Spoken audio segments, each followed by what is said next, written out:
Hello family, good morning. কেমন আছো সবাই? আশা করছি ভীষণ ভীষণ ভালো আছো, আর আমিও খুব ভালো আছি। Welcome back to my channel Panchmishali Puja. আর সকাল সকাল ক্যামেরার সামনে দেখতে পেলে যে আমার বর কিন্তু বডি নিয়ে ভীষণ ব্যস্ত, যেন এখনও পর্যন্ত, জানো তো, যখনই আমি ক্যামেরাটা অন করে ব্লগ শুরু করি তখনই যেন আমাকে খ্যাপাতে থাকে। হ্যাঁ, তুমি ক্যামেরার সামনে কি বক বক করো, এইসবই আর কি, অবাক চোখে আমাদেরকে তাকিয়ে থাকে আর উল্টোপাল্টা কমেডি করে আমাকে হাসানোর চেষ্টা করে। তো যাই হোক, দেখো সকালবেলার বাসি বিছানার চাদরটা চেঞ্জ করে কিন্তু সুন্দর একটা চাদর পেতে নিলাম। আজকে শুভ রাখি বন্ধন, আর আমার মেয়েকে দেখতে পাচ্ছ, মেয়ে কিন্তু সকাল সকাল স্নান করে একদম সুন্দর একটা ড্রেস পরে একদম রেডি। সারাটা বছরই ভাই বোনের যতই ঝগড়া মারপিট খুনসুটি যাই না লেগে থাকুক, কিন্তু এইসব স্পেশাল ডে যেগুলো হয়, মানে রাখি বন্ধন, ভাইফোঁটা, এগুলোতে যেন ভাই বোনের একটা আলাদাই মায়া, বন্ধন, ভালোবাসা জড়িয়ে থাকে। হ্যাঁ, তবে আমি কিন্তু আমার ভাইকে আজকের দিনটাতে ভীষণই মিস করছিলাম, আর আমার মেয়েও ওর দাদাভাইকে কিন্তু প্রচণ্ড রকমভাবে মিস করছিল।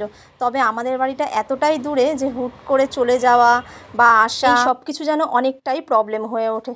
তো যাই হোক, দেখতে পেলে ঘরের অনেকটা কাজ কিন্তু গুছিয়ে নিলাম, নিয়ে কিন্তু রান্নাঘরে চলে আসলাম। একটু ময়দা মেখে রেখেছি, আজ টিফিনে হবে কিন্তু লুচি আর কাবলি ছোলার তরকারি। তবে হ্যাঁ, আমার মেয়ে কিন্তু আজকে রাখি পরাবে নিজের ভাইকে আর ওর জ্যাঠতো দুই দাদাকে। তো এইদিকে দেখো, কাবলি ছোলাটার জন্য কিন্তু আমি কড়াইয়ে পেঁয়াজ দিয়ে একদম ভাজা ভাজা করে নিচ্ছি। আর এদিকে কাবলি ছোলাটা কিন্তু আমি প্রেশারে কটা সিটি মেরে নিয়েছি। তবে প্রেশার কুকারে সিটি মারার সময় কিন্তু আমি কটা কাঁচা লঙ্কাও দিয়ে দিয়েছি। আর এদিকে দেখতে পাচ্ছ, একটা কিন্তু হাফ পেঁয়াজও চলে গেছে সেদ্ধ করার সময়। তবে সেটা সেদ্ধ হয়ে যাওয়ার পর দেখতে পেয়েছি, প্রথমে বুঝতে পারিনি। আর এদিকে তোমরা জানোই যে আমি যখন কিন্তু মটর বা কাবলি ছোলা যখন কিছু সেদ্ধ করি, তখন কিন্তু তার সাথে কটা কাঁচা লঙ্কা দিয়ে দিই, তাহলে আর কি লঙ্কা বাটার ঝামেলাটা থাকে না। তো এইদিকে আজকে আমার মেয়ে তো ভীষণ খুশি, ওর ভাইকে রাখি পরাবে, তার সাথে দুই দাদাকেও রাখি পরাবে। তবে আমি যেতে পারিনি তো কি হয়েছে, ওদের মধ্যেই কিন্তু আনন্দটা ভাগ করে নেওয়া যায়, তাই না? তো যাই হোক, এদিকে দেখো মশলার মধ্যে কিন্তু আদা রসুন পেঁয়াজ আর নুন আর হলুদ পরিমাণ মতন সব কিছুই দিয়ে দিচ্ছি। তবে আজকের কাবলি ছোলাটা না একটু পনির দিয়ে খাওয়ার খুব ইচ্ছা ছিল, তবে সেটা আমার না, আমার বরের।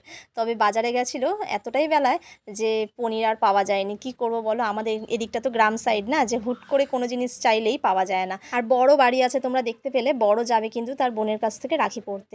তো যাই হোক, এদিকে কাবলি ছোলাটা আমি ভালো করে কষিয়ে নিই, আর কাবলি ছোলাটা যেন সেদ্ধটা ভালো হয়েছে। তবে সেদ্ধ করার কিছুক্ষণ পরে কিন্তু আমি ঢাকনা খুলে আবার আলুগুলো দিয়ে একটু সেদ্ধ করে নিয়েছিলাম। হ্যাঁ, এরকম প্রসেসেই না আমি ঠিক রান্নাটা করি, তোমরা তো জানো, তাই না?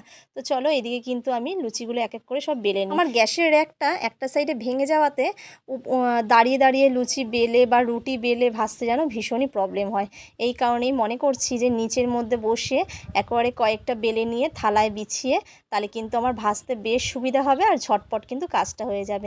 একার হাতে তো ঠিক এরকমভাবেই গুছিয়ে করতে হয়, তাই না কাজ? আর এদিকে দেখতে পাচ্ছ, তোমরা হয়তো অনেকেই মনে করতে পারো যে ময়দার গায়ে কালো কালো কি। হ্যাঁ, ময়াম দেওয়ার সময় আমি একটু কালো জিরে দিয়েছিলাম, কালো জিরের ফ্লেভারটা যেন ভীষণ সুন্দর লাগে আমার। তো এদিকে দেখো, একে একে কয়েকটা ময়দার লেচি কিন্তু আমি বেশ বেলে নিয়ে থালায় সাজিয়ে নিয়েছি। এবার একে একে বেশ ভাজা করে নেব। তো চলো, ভাজাটা কমপ্লিট করে নিই জলদি করে। আর ওইদিকে কড়াইয়ে দেখতে পাচ্ছ যে কাবলি ছোলাটা কিন্তু জল দিয়ে সেদ্ধ বসিয়ে দিয়েছি। সেদ্ধ বলতে সেদ্ধ তো হয়েই গেছে, তবে একটু যেন জল দিয়ে একটু ফুটিয়ে নিচ্ছি। তবে এই ফ্রাইং প্যানে লুচি ভাজলে না তেল ছিটকানোর ভয়টা যেন একটু বেশিই থাকে।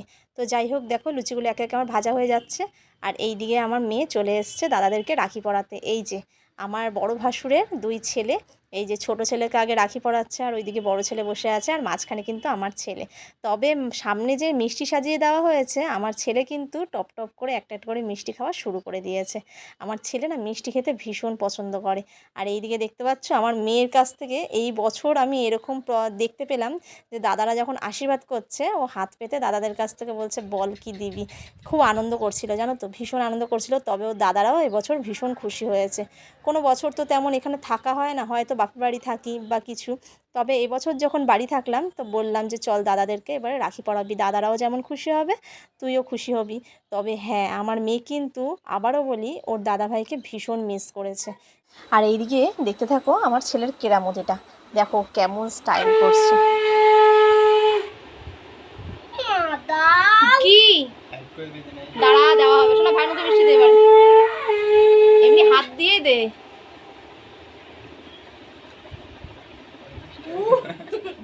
এইবার যে বড় দাদা, তাকে রাখি পরিয়ে নিচ্ছে। ওরাও না এবছর যেন ভীষণ খুশি হয়েছে, যেটা ওদের মুখ দেখে আমি বুঝতে পারলাম।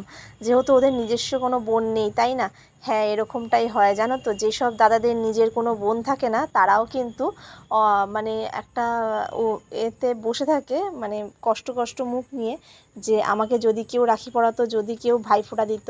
এরকমটাই কিন্তু আমার দিদির ছেলেরও হয় জানো তো। আমার দিদির ছেলেও ভীষণ কষ্ট পায় এই সব দিনগুলোতে। সেই কারণেই মানে ওকে যদি আরও কাছে পেতাম তাহলে হয়তো আরও ভালো হতো, কিন্তু কি করা যাবে বলো, আমাদের বাড়িটা এতটাই দূরে হয়ে যায় যে রাখি পরিয়ে বা এইসব ফেস্টিভ্যালগুলোতে চটজলদি বাড়ি আসা যায় না, স্কুলটাও অ্যাটেন্ড করা যায় না।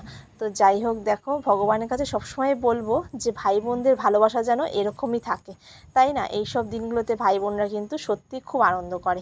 তো এইদিকে দেখো, আবার আমার মেয়ে কিন্তু বললো যে মা আমিও রাখি পরবো, সেই কারণে কিন্তু ওর বড় দাদা ওকে রাখি পরিয়ে দিল খুব আনন্দের সাথে। দেখো কত সুন্দর কিন্তু বাচ্চারা আনন্দ করে, তাই না? আর এইদিকে আমি প্লেট ভর্তি করে খাবার সাজিয়ে নিলাম। সকালবেলা তো করেইছিলাম, দেখতে পেলে, কাবলি ছোলার তরকারিটা আর লুচিটা, আর এইদিকে মিষ্টি সাজিয়ে নিয়েছি। তবে এইদিকে আমার বর আর একটুখানি খবরের কাগজটা সাজিয়ে নিচ্ছিল বিছানার ওপরই, সেখানে আমার ছেলেও আবার একটু দুষ্টামি করছে। তা আমার ছেলে এইটুকু বাচ্চার মধ্যেও কতটা আনন্দ, তোমরা একবার দেখতে থাকো, দেখলেই বুঝতে পারবে যে ও কতটা আনন্দ করছিল। ওর মধ্যেও যেন একটা বড় বড় আবভাব একটা ফিল হচ্ছে।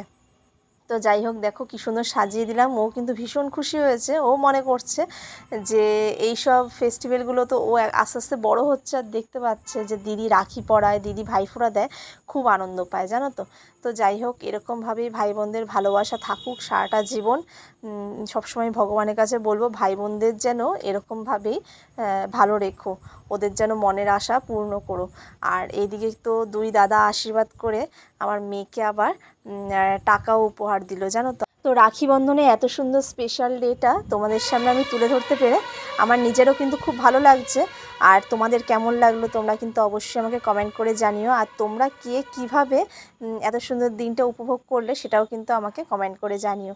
তো চলো, আজকের ব্লগটা কিন্তু আমি এখানেই শেষ করছি। দেখা হচ্ছে কিন্তু তোমাদের সাথে আবার নেক্সট কোনো ব্লগে। আর যারা আমার পরিবারে নতুন তারা চ্যানেলটা অবশ্যই কিন্তু সাবস্ক্রাইব করে বেল বাটনটা ক্লিক করো। চলো, ভালো থেকো, সুস্থ থেকো, টাটা, বাই।